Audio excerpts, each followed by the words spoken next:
আসসালামু আলাইকুম, welcome to market analysis. আমি আপনাদের সাথে আছি এআর মাহমুদ। প্রথমেই ডিসক্লেমার, এটা সম্পূর্ণ এডুকেশনাল কন্টেন্ট, সুতরাং প্লিজ ট্রেড করার আগে যথেষ্ট অ্যানালাইসিস করে নেবেন। আমরা প্রথমে বিটকয়েনের চার্ট ডেইলি টাইম ফ্রেমে অ্যানালাইসিস করার চেষ্টা করব। তো এইখানে আমি পাচ্ছি 2022 সালের নভেম্বর মাস থেকে এখন পর্যন্ত যে র্যালিটা আছে, অর্থাৎ কারেন্ট সাইকেলের যে র্যালিটা, এই জায়গাটাতে যেখানে প্রাইসটা অবস্থান করছে, আমরা এইটা প্রথমে এক্সপ্লেন করার চেষ্টা করব। According to every 4 year cycle, এই ক্রিপ্টোকারেন্সি সাইকেলটা কিন্তু শেষ হওয়ার কথা ছিল অক্টোবর মাসে, এবং মার্কেট কিন্তু ঠিক এই অক্টোবর মাসেই অল টাইম হাই তৈরি করে এখন কিন্তু $88,000 অবস্থান করছে। অর্থাৎ এখান থেকে আমরা যদি এখান থেকে কাউন্ট করি, almost 30% down all time high থেকে।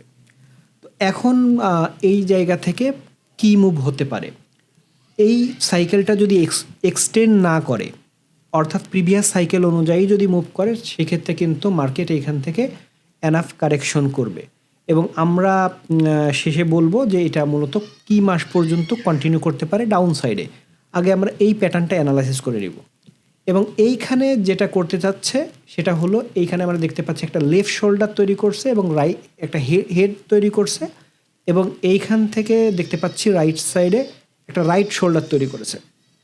তো এইটা যদি প্রাইসটা কিন্তু এখানে অবস্থান করছে, অর্থাৎ এখনও রাইট শোল্ডারটা তৈরি করেনি।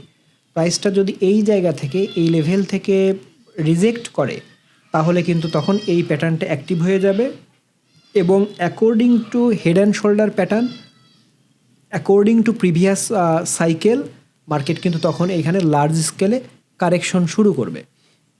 তো এইখান থেকে যদি মার্কেট কারেকশন করে, সেক্ষেত্রে প্রাইসটা কিন্তু $63,000 অথবা তার নিচে আসতে পারে। এছাড়াও বিটকয়েনের আর একটা অ্যানালাইসিস আছে, যেটা আমরা চেক করে দেখব মার্কেটটা এখানে কি হতে পারে। আমরা সহজ করে যদি বলি, 2018 সাল থেকে 2019 সাল পর্যন্ত যে র্যালিটা ছিল, এই র্যালিতে মার্কেট, এই র্যালির পর মার্কেট কারেকশন করে 85%, এবং এরপরে মার্কেট আবার যখন এইখান থেকে র্যালি শুরু করে, কারেকশনের পর 2021 সাল পর্যন্ত মার্কেট কন্টিনিউ করে, এবং এই 2021 সালের টাপের পর থেকে মার্কেট কিন্তু কারেকশন করে 76%, এবং এইখান থেকে বর্তমান যে র্যালিটা আছে, অ্যাকর্ডিং টু সিকুয়েন্স এবং অ্যাকর্ডিং টু কারেকশন হিস্ট্রি, এটা কিন্তু 61% কারেকশন করতে পারে, যেটাতে কিন্তু প্রাইস আসতে পারে $57,000। তো তার মানে হলো প্রাইস কিন্তু 63 to $57,000 আসতে পারে। এখন কোশ্চেন হলো, বিটকয়েন কখন আপ হতে পারে? তো আমরা এখানে দেখতে পাচ্ছি যে রাইট শোল্ডার তৈরি করতে হলে বর্তমান জায়গা থেকে এখান থেকে কিন্তু বাউন্স করতে হবে। এই বাউন্সটা কিন্তু দুইটা পসিবিলিটি এখানে মূলত আছে। সেটা হলো, এই জায়গাটাতে যে সাইডে কারেকশনটা করছে, এখান থেকে আরেকটা লো তৈরি করতে পারে। একটা সম্ভাবনা আছে, সেটা হলো বর্তমান প্রাইস থেকেই ব্রেকআউট করে প্রাইস কিন্তু $1,08,000 থেকে $10,000 ডিরেক্ট যেতে পারে। কারণ হলো, এইখানে এই যে প্রিভিয়াস লোটা ব্রেক করা অথবা এখান থেকে ব্রেকআউট করা, দুইটার মাঝামাঝি আছে, এবং এই দুইটা ক্ষেত্রেই কিন্তু প্রাইস অ্যাকশন ভ্যালিড থাকবে। এখন আমাদের কোশ্চেন হলো, বিগ রিস্কটা কোথায়?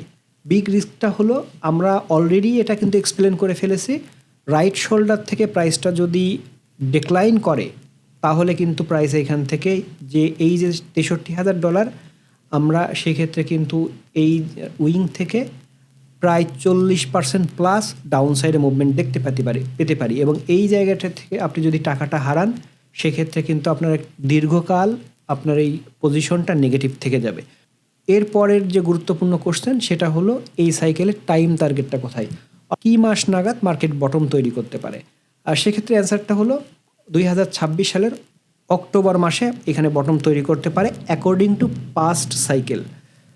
এরপরে আমরা দেখব অলকয়েনের চার্ট। আমরা এখানে দেখতে পাচ্ছি অলকয়েন বা টোটাল টু এ চার্ট। এটা হলো বিটকয়েন বাদে বাকি যে ক্রিপ্টোকারেন্সি, এইগুলার গ্রুপ চার্ট এটা। তো এইখানে কিন্তু সেম প্যাটার্ন দেখতে পাচ্ছি, সেটা হলো এখানে একটা হেড অ্যান্ড শোল্ডার প্যাটার্ন তৈরি করে আছে, লেফট শোল্ডার, হেড এবং রাইট শোল্ডার। কেন আমরা এই প্যাটার্নের ক্ষেত্রে কনফিডেন্ট? কারণ হলো, এটাও কিন্তু same according to previous cycle, অক্টোবরে সাইকেলটা শেষ হয়ে যায়। বাট বিটকয়েনের সাথে এটার একটা পার্থক্য আছে, সেটা হলো অন্যান্য সাইকেলগুলোতে লাস্ট মুহূর্তে কিন্তু অল্ট কয়েনগুলো একটা প্যারাবোলিক মুভ করে, অর্থাৎ যেগুলোর ক্যাপিটাল লো সেগুলো কিন্তু হিউজ প্রফিট দেয়।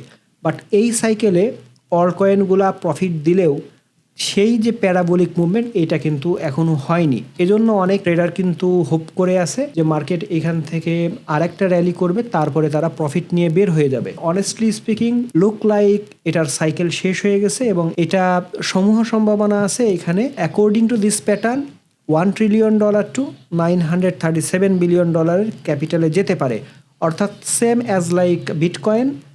আর এইখানে $937 বিলিয়ন ক্যাপিটাল, এটা কিন্তু সেম যে প্রিভিয়াস যে সাইকেলগুলো এইগুলা কিন্তু 85%, 76% এবং এইবারে আমরা এক্সপেক্ট করছি 61% কারেকশন। তো এই সব মিলিয়ে আমাদের এই টার্গেটটা সেট করছি। যারা এখনও হোপ করে আছেন যে মার্কেট এখান থেকে র্যালি করতে পারে, তাদেরকে আমরা বলবো যে মার্কেট যদি এই পজিশনে আসে সেক্ষেত্রে কিন্তু প্লিজ সতর্ক থাকবেন। এরপরে আমরা আলোচনা করব বিটকয়েন ডমিনেন্স নিয়ে।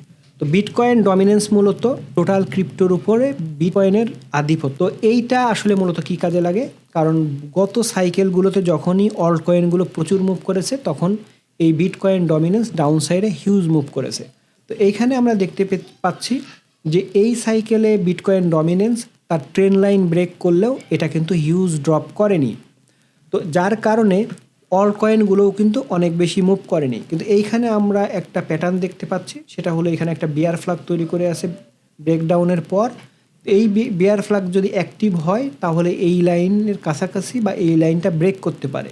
তো সেই ক্ষেত্রে কি হতে পারে, সেই ক্ষেত্রে বিটকয়েন ডমিনেন্স যদি একটু লেটে ব্রেকডাউন করে এবং এইটার প্রভাব যদি অল্ট কয়েনের উপরে পড়ে, সেক্ষেত্রে কিন্তু অল্ট কয়েন এক্সটেন্ড সাইকেল তৈরি করতে পারে এবং প্রিভিয়াস স্টাফটা তৈরি করে এখানে একটা প্যারাবোলিক মুভমেন্ট তৈরি করতে পারে। তো বন্ধুরা, আজকের ভিডিও এ পর্যন্ত।